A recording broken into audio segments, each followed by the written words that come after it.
शारदीय नवरात्र का उल्लास। दूसरे दिन आज मां ब्रह्मचारिणी की पूजा, घर घर माता जी की पूजा अर्चना, माता के मंदिरों में उमड़ रहे श्रद्धालु।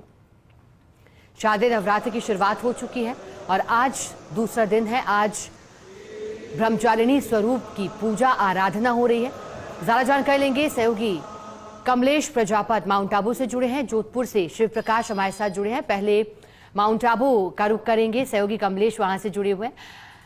कमलेश, माउंट आबू में नवरात्रि किस तरह से मनाई जाती है? फिलहाल आप कहां मौजूद हैं? क्या विशेष आयोजन हो रहे हैं नवरात्रि के इन दिनों में? देखिए शिखा, माउंट आबू चूंकि पर्यटन नगरी है और पर्यटन के लिहाज से तो महत्वपूर्ण है, लेकिन आस्था के प्रति माउंट आबू भी आज जो लोगों में एक विशेष महत्व रखता है, क्योंकि यहाँ पर माउंट आबू के अंदर अर्बुदा देवी माता का मंदिर है जो आद्य शक्ति के रूप में भी जाना जाता है। और कहते हैं कि स्कंद पुराण का जो अर्बुद खंड है उसमें उल्लेख किया गया कि इसको ये शक्तिपीठ माना गया। तो तस्वीरें कुछ साझा करने की कोशिश करूंगा। इस वक्त देखिए, मैं माउंट आबू के अदर देवी मंदिर के ठीक यहाँ पर नीचे प्रवेश द्वार पर हूँ और आप कह सकते हैं कि ये जो सामने चोटी नजर आ रही है, चोटी के ऊपर जो है माता विराजमान है और एक प्राकृतिक गुफा है। प्राकृतिक गुफा के अंदर यहाँ पर माता जी विराजमान है। तो कह सकते हैं कि 390 सीढ़ियां चढ़कर माता के दरबार में यहाँ पर हाजिरी लगाई जाती है। तो खास तौर पर शारदीय नवरात्र के अवसर पर खास तौर पर कहा जाता है कि माता के दरबार में यदि पूजन अर्चन किया जाए, जो मन की मुरादें हैं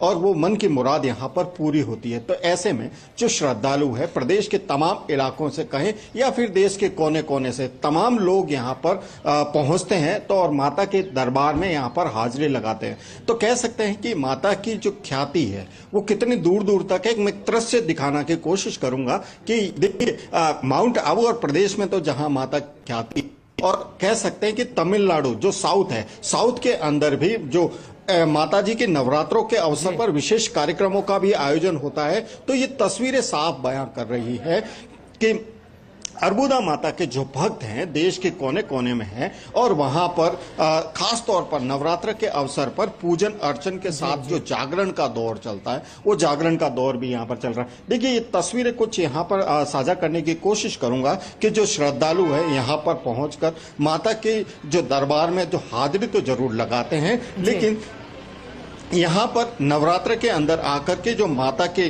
जो पूजन अर्चन का लाभ है विशेष तौर पर यहाँ पर मिलता है। तो कमलेश बने रहिएगा, आगे भी जानकारी लेंगे। सहयोगी शिव प्रकाश भी बने हुए हैं। शिव प्रकाश, नवरात्रि का दूसरा दिन है, मां ब्रह्मचारिणी की पूजा नियम क्या है? पूजा विधि और प्रिय भोग को लेकर के श्रद्धालु में कितना उत्साह है और आज किस तरह से पूजा करने वाले हैं माता की?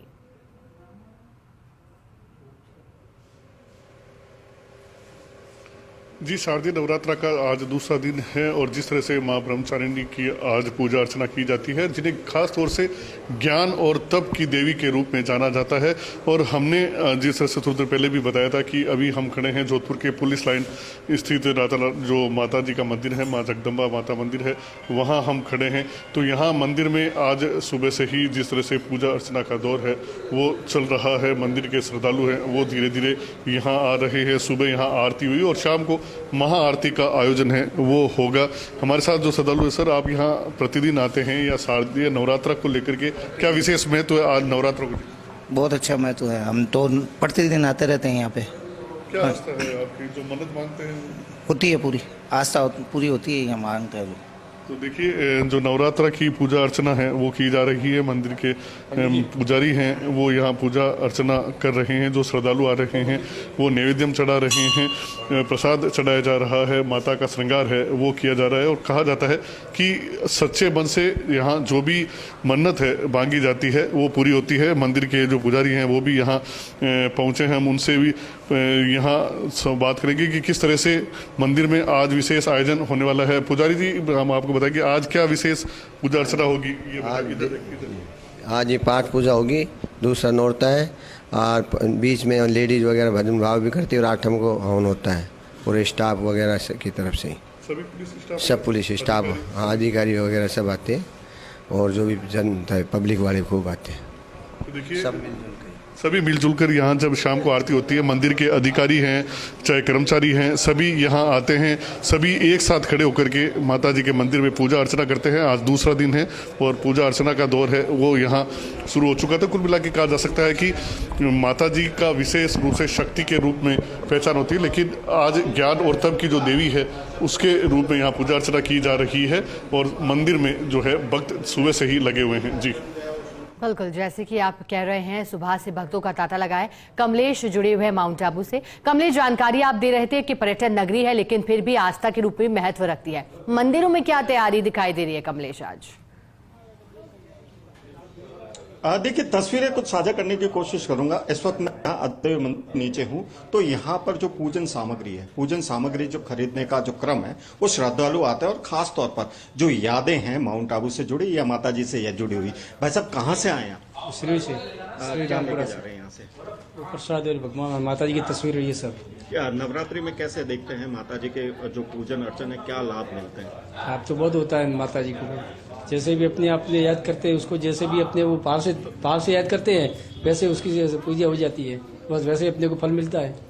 देखिए, बहुत महत्वपूर्ण बात कही है कि आस्था यदि मन में हो तो जो भावनाएं हैं वो जो अंदर सोच है या कहें जो मन्नत है वो जरूर यहाँ पर पूरी होती है। तो ये खास तौर पर ये तस्वीरें बेहद, ये जो पूरी लाइन मेरे ठीक पीछे आप देख रहे हैं, तमाम जो लोग हैं यहाँ पर पहुंच रहे हैं और खास तौर पर पूजन अर्चन के क्रम में यहाँ पर जो जो प्रसादी की दुकान है, चाहे कहे माता जी की तस्वीर हो, ये तमाम चीजें यहाँ पर लेकर जाके माता को अर्पण करते हैं। तो खास तौर पर 9 दिन माउंट आबू के इस स्थान पर यहाँ पर तमाम जो श्रद्धालु है वो यहाँ पर पहुंचते हैं। और खास तौर पर शिखा, बात करें माउंट आबू की, तो माउंट आबू में नवरात्र को लेकर के खास उत्साह रहता है और जो कह सकते हैं कि जो माउंट आबू है गुजरात से सटा हुआ है, तो गुजरात का जो कल्चर है वो यहाँ पर देखने को मिलता है। और कल्चर की बात की जाए तो गुजरात के अंदर 9 दिन तक गरबा रास होता है, गरबा नृत्य होता है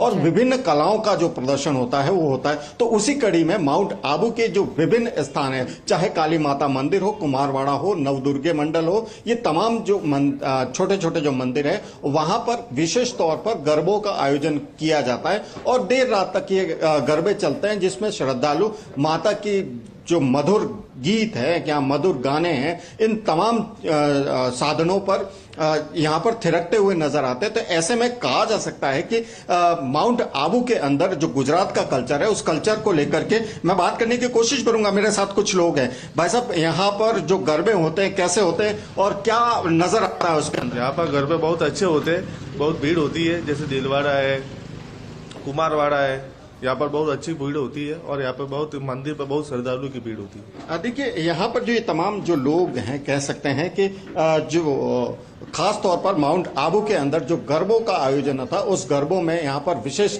झांकियां भी नजर आती है जो माता के स्वरूप होते हैं। उन स्वरूपों में व्यक्ति या महिलाएं तैयार होकर आती हैं और जो उनके अंदर जो भाव होता है वो अपने आप में यहाँ पर नजर आता है। जी शिखा।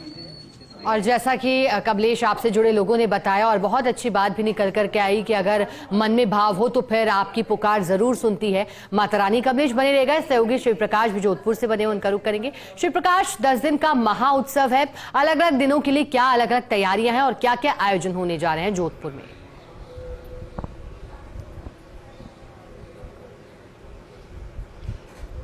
जी, निश्चित रूप से जिस तरह से शारदीय नवरात्रा की कल शुरुआत हुई तो घर घर में घट स्थापना के साथ शारदीय नवरात्रा की शुरुआत हुई और अब प्रतिदिन जो घट स्थापना होती है उसकी पूजा अर्चना की जाती है। लगातार 8 दिन तक माता के जो अलग अलग स्वरूप हैं उन्हीं के रूप में यहाँ पूजा अर्चना होती है। आज जिस तरह से हमने बताया कि माँ ब्रह्मचारिणी जो ज्ञान और तप की देवी के रूप में अपनी पहचान रखती है, उनकी आज पूजा अर्चना होगी और जहाँ घट स्थापना हुई है वहाँ वैदिक मंत्रोच्चार के साथ पूजा अर्चना की जाएगी। शाम को सभी मंदिरों में माता जी के जो मंदिर हैं वहाँ महाआरती होती है और उसके बाद कई स्थानों पर शारदीय नवरात्रा में जिस तरह से हमारे सहयोगी बता रहे थे कि गरबा का अधिक महत्व है, तो जोधपुर में भी अलग अलग स्थानों पर गरबे के आयोजन होंगे और जो माता के भक्त हैं वो गरबा डांस करके, गरबा नृत्य करके माता की आराधना करेंगे और उन्हें प्रश्न करने का प्रयास करेंगे। तो कुल मिला के कहा जा सकता है कि कि यदि 9 दिन तक माता की यहाँ स्थापना करके नियमित रूप से पूजा अर्चना की जाए तो हर मनोकामना है वो पूरी होगी। इस बार नवरात्रा का विशेष महत्व इसलिए भी है कि 10 दिन के नवरात्रा हैं और ऐसा माना जाता है कि यदि नवरात्रा का दिन है बढ़ता है तो देश और प्रदेश में खुशहाली है वो बनी रहती है, आम लोगों के घरों में भी खुशहाली आती है। तो निश्चित रूप से कहीं न कहीं इस बार इसको लेकर के भी लोगों में उत्साह नजर आ रहा है और सभी पूरी मनोकामना के साथ माँ की पूजा अर्चना है वो कर रहे हैं। 9 दिन तक पूजा अर्चना होगी। अष्टमी और नवमी के दिन हवन आयोजन होंगे और हवन आयोजन के बाद माता की अंतिम में जो है वो पूर्ण आरती है वो की जाएगी। तो कुल मिला के नवरात्रा के दिन यहाँ पूरे जोधपुर में अलग अलग धार्मिक नगरी भी है, तो घर घर में घट स्थापना के साथ माता जी की पूजा अर्चना का दौर है वो चलने वाला है। और कह सकते हैं शिवप्रकाश, खुशहाली और तरक्की की उम्मीद लिए भक्त माता के दरबार में पहुंचे। बहुत शुक्रिया आपका साथ जुड़ने के लिए। कमलेश, आपका भी शुक्रिया साथ जुड़ने के लिए।